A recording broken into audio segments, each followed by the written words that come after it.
Hello everybody, I am Pankaj Seemar and you are watching legal bytes. आज हम इस video में सेक्शन 21 पढ़ेंगे। अभी हमने कहते हैं एडमिशन वाला जो पार्ट है ना वो स्टार्ट किया हुआ है, जो सेक्शन 17 से लेकर 31 तक है। जो सेक्शन 17 हमने पढ़ लिया वो बताता है कि एडमिशन होता क्या है। फिर उसके बाद 18 पढ़ा, 19 पढ़ा एंड 20 ये बताते हैं कि एडमिशन कौन कौन दे सकता है, पार्टी, उनके रिप्रेजेंटेटिव और कहते हैं कोई रेफरी। और अब आता है सेक्शन 21, ये कहते हैं किस चीज़ का एडमिशन दे सकते हो आप। तो सेक्शन 21 अगर हम पढ़ें तो सेक्शन 21 है ना एक जनरल रूल प्रोवाइड करता है। वो क्या प्रोवाइड कर रहा है? Admission are relevant and may be proved against the person who makes them or his representative in interest but can not proved by और on behalf of the person who makes them or by his representative in interest. अब इसमें क्या है कि देखो एक general statement दे दी इसने section 21 ने कि आप किस चीज़ का एडमिशन दे सकते हो। ये बोला कि जो पर्सन ने कोई बात बोली है, अगर उसके अगेंस्ट वो बात हो रही है ना तो आप उसका एडमिशन दे सकते हो। अगर उसके फेवर में वो बात आ रही है तो उसका आप एडमिशन नहीं दे सकते। एक जनरल स्टेटमेंट बता दी इसने कि यहाँ पे क्या बोला कि मेकर के जो पर्सन ने बोला है, अच्छा जो मेकर है उसके रिप्रेजेंटेटिव हैं, तो उनके खिलाफ कोई भी बात जो बोली गई है ना उसका आप क्या कहते हैं एडमिशन दे सकते हो। पर उनके फेवर में कोई बात आ रही है, ठीक है, तो उसको आप एडमिशन की तरह एविडेंस नहीं दे सकते। अब इसमें क्या है कि एडमिशन आर रेलेवेंट, रेलेवेंट तो है, अभी रेलेवेंसी आप कि रेलेवेंट है, ये कनेक्टेड है। रेलेवेंसी का मतलब है साफ कनेक्टेड, ये चीज़ कनेक्टेड है, पर आप उसको प्रूव नहीं कर सकते, उस एडमिशन को प्रूव नहीं कर सकते जो इसमें दिया हुआ है, ठीक है। रेलेवेंट नो डाउट कहते हैं एडमिशन जो है कहते हैं फेवर में हो या अगेंस्ट ऑफ पर्सन के, वो रेलेवेंट है। पर कहीं ना कहीं है ना इसमें क्या बोलते हैं आप उसको प्रूव नहीं कर सकते। सेक्शन 21 बार लगा रहा है सीधा सीधा कि प्रूविंग पे बार है कि अपनी फेवर की स्टेटमेंट कोई आदमी अलाउड नहीं है प्रूव करने के लिए, पर कहते हैं उसके अगेंस्ट जो स्टेटमेंट है वो प्रूव कर सकता है, वो खुद कर सकता है, कोई और अगेंस्ट दूसरा पर्सन कर सकता है। अब इसकी ना टू फोल्ड रीजन है। अच्छा, पहली बात तो एक प्रिजम्पशन है कि कोई भी पर्सन है ना अपने अगेंस्ट कभी नहीं बोलेगा, कि अगर कोई भी पर्सन अपने अगेंस्ट कुछ बात बोल रहा है तो इसका मतलब वो सच ही बोल रहा होगा, वरना कोई भी पर्सन अपने अगेंस्ट झूठ तो बोलेगा ही नहीं। दूसरी रीजन इसकी क्या है कि अगर बाई चांस कोई आदमी जब अगर उसके फेवर के एडमिशन हम कहते हैं अलाउड करते हैं प्रूव करने के लिए, तो क्या करेगा कि पहले ही है ना स्टेटमेंट बनाने लग जाएगा, फ्रेम करने लग जाएगा कि अपने फेवर की। अब उसको मर्डर करना है यहाँ पे दिल्ली में, वो कहेगा मैं तो ना बॉम्बे जाऊंगा, मैं तो बॉम्बे जाऊंगा, मैं तो हमेशा उसने क्या करना है कि 10 दिन पहले बोल देगा, फिर जिस दिन कहते हैं मर्डर हुआ उस दिन भी कह देगा मैं बॉम्बे था। तो ये चीज़ वो क्या कहते हैं प्रूव करने की कोशिश कर रहा है, सर मेरे फेवर में सेक्शन 11 में रेलिवेंट पड़ेगी, ठीक है, एलिबाई मिलेगी मेरे को। तो ये चीज़ है ना वो अलाउड नहीं करेंगे हम, क्यों? क्योंकि वो अपने फेवर में वो कहते हैं स्टेटमेंट को फ्रेम करने लगेगा। बट हम अलाउ क्या करेंगे उसके अगेंस्ट की जो होगी, क्योंकि यहाँ पे प्रिजम्पशन है कि कोई भी आदमी अपने अगेंस्ट झूठ नहीं बोलता। फिर अगर इसमें देखें इस जनरल रूल के ना 3 एक्सेप्शंस भी हैं। अगर चलो इस जनरल रूल को अगर हम एक सिंपल उसमें इलस्ट्रेशन में समझा रखा है, जो इलस्ट्रेशन ए है इसमें बोलते हैं कि अब एक डॉक्यूमेंट के ऊपर वो होगी कहते हैं डिस्प्यूट हो गया, तो उस डॉक्यूमेंट पे एक पार्टी कह रही है कि जी ये जो डॉक्यूमेंट है ये तो फोर्ज्ड है, एक कह रही है जेन्युइन है, जी बिल्कुल सही है डॉक्यूमेंट। अब क्या हो रहा है कि जो पार्टी कहते हैं डॉक्यूमेंट कह रही है ना फोर्ज्ड है, वो बोलती है जी मैंने 5 बार पहले ही बोला है कि डॉक्यूमेंट फोर्ज्ड है, और जो कहते हैं ये वाली जो पार्टी है ये कह रही है कि जी मैंने 5 बार पहले बोला है कि डॉक्यूमेंट सही है। तो ये दोनों पार्टी अलाउड नहीं होगी अपनी अपनी स्टेटमेंट प्रूव करने के लिए। हाँ, अगर उसी पार्टी ने ये बोल दिया होता है जो फ्रॉड कह रही है कि जेन्युइन है, तो वो कहते हैं दूसरी पार्टी अलाउड है उसको प्रूव करने के लिए, ठीक है। अब यही जो सेक्शन 21 का जो पूरा वो है ये क्या बताता है, एक जनरल रूल बता रहा है, और इसकी ही 3 एक्सेप्शन इसी के अंडर दे रखी है, जो इसके सब क्लोज 1 है, 2 है और 3 है। तो इसका जो कहते हैं पहली जो एक्सेप्शन है वो क्या बोलती है कि an admission may be proved by और on behalf of person making it when is of such a nature that if the person making it were dead it would be relevant as between third person under section 32। ये बोलता है ये बोलता है कि अगर person मर जाए, अगर पर्सन मर जाए तो उसकी स्टेटमेंट्स अगर सेक्शन 32 में रेलेवेंट होगी, अगर बाई चांस वो नहीं मरा तो उसकी स्टेटमेंट यहाँ पे रेलेवेंट होगी। अब अगर इसको सीधे शब्दों में समझे हम कि हम ये अज्यूम कर लेंगे अगर बाई चांस वो पर्सन मर जाता, वो स्टेटमेंट लिख के एडमिशन लिख के अगर वो मर जाता, तो क्या उस सेक्शन 32 में रेलेवेंट होती बात? अगर हाँ उसकी सेक्शन 32 में रेलेवेंट होती तो हम यहाँ पे भी उसको रेलेवेंट मान लेंगे और वो प्रूव कर सकता है उस चीज़ को। अब क्या होता है कि जो सेक्शन 32 है वो दो चीज़ों पे अप्लाई, दो पर्सन पे अप्लाई करता है, जो पर्सन मर चुके हैं या वो कोर्ट आ नहीं सकते। पर इसमें स्पेसिफिकली क्या बता रखा है कि जो पर्सन डेड हो, अगर मर जाते तो उनके लिए कह सकते हैं ये एक एक्सेप्शन की तरह काम करता है। अब जैसे इसकी इलस्ट्रेशन बी है, ये बोलती है कि अब शिप के ओनर ने केस कर दिया कैप्टन पे कि तूने शिप है ना गलत तरीके से चलाई है। अब शिप के ओनर ने कहते हैं बोला कि सर मेरे पास एक डायरी है, उस पर मैंने लिखा है कि मैंने कौन सा रूट लिया और जो आपने बोला वही वाला रूट लिया है, ठीक है। तो यहाँ पे है ना, तो मेरी को कहते हैं नेग्लिजेंस की वजह से नहीं हुआ, मैं तो सही तरीके से चला रहा था शिप, तो मतलब और दूसरी कंडीशंस की वजह से कास्ट अवे हुई है, पर मेरी उसकी वजह से नहीं हुई। तो वो डायरी को कहते हैं रेलिवेंट, अगर वो मर जाता वो रेलिवेंट कहाँ होती, सेक्शन 32 क्लोज 2 में। तो वो चीज़ का आप कहते हैं एडमिशन यहाँ पे दे सकते हो। तो ये एक्सेप्शन 1 में आ जाएगा। फिर आ जाती है कि कहते हैं अब इलस्ट्रेशन जो सी बोलती है कि वो बोलता है कि कहते हैं क्राइम कलकत्ता में हुआ, तो बोलता है सर मैं तो यहाँ था ही नहीं, मैं तो कहीं और था, लाहौर था, मैं कहीं था। तो अब वहाँ पे वो कहते हैं लेटर लिखा हुआ उसने उसी डेट का अपने हाथों से और उसने पोस्ट किया हुआ है, तो वो एक एडमिशन की तरह उसको ना प्रूव करने की कोशिश कर सकता है, ठीक है। क्यों? क्योंकि अगर वो बाई चांस मर जाता तो रेलिवेंट कहाँ पे होती, सेक्शन 32 क्लोज 2 में। हाँ नो डाउट हो गया था सेक्शन 11 में भी होती, पर यहाँ पे भी रेलिवेंट है। ये कहते हैं रेलेवेंसी है ना, मतलब जो सेक्शन है ना ओवरलैप करते हैं, हमेशा ये चीज़ का ध्यान रखना आप, क्योंकि रेलेवेंसी का साफ साफ मतलब है कनेक्टेड, एक चीज़ दूसरे से कैसे कनेक्टेड है।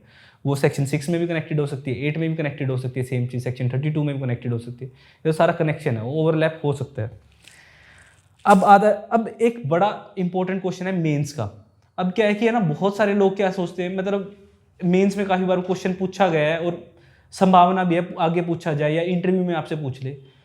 अगर कोई पर्सन जिसने डाइंग डिक्लेरेशन दी है सेक्शन 32 में, ये आगे भी पढ़ेंगे हम, ठीक है, अगर वो पर्सन उसने डाइंग डिक्लेरेशन दे दी और बाई चांस वो कहते हैं मरा नहीं, ठीक है, वो एक्सपायर नहीं हुआ, तो यहाँ पे उसकी स्टेटमेंट और रेलिवेंट कहाँ होगी, ठीक है। तो सेक्शन 6 में भी हो सकती है रेस जस्टिस, सेक्शन 8 में कंडक्ट कि उसने एक स्टेटमेंट दी, ठीक है ना, और उस टाइम पे दी जब उसकी कहते हैं ये पोजीशन थी बॉडी की, मरने वाली हालत में था वो, ठीक है। फिर वो कहते हैं सेक्शन 21 क्लोज 2 में भी हो जाएगी, सॉरी 1 में भी हो जाएगी। और वही कहते हैं, फिर कहते हैं ये वाली स्टेटमेंट है ना सेक्शन 157 में भी हो जाएगी। इसको मतलब हम यूज़ कर सकते हैं कोरोबरेशन के लिए कि सर पहले मैंने ये बात बोली थी और दोबारा मैं कोर्ट में सेम बात बोल रहा हूँ, ठीक है।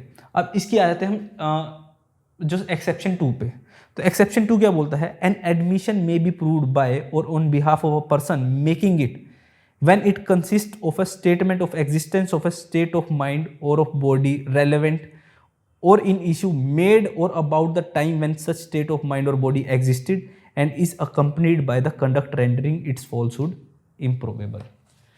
अब इसमें क्या बात हुई, अगर इसमें देखो तो ये ना रीड विद सेक्शन 8 करना है हमें, ये वाली जो चीज़ है। तो इसमें क्या बोलते हैं कि दो कंडीशन इन्होंने दे दी कि किसी पर्सन ने स्टेटमेंट दी।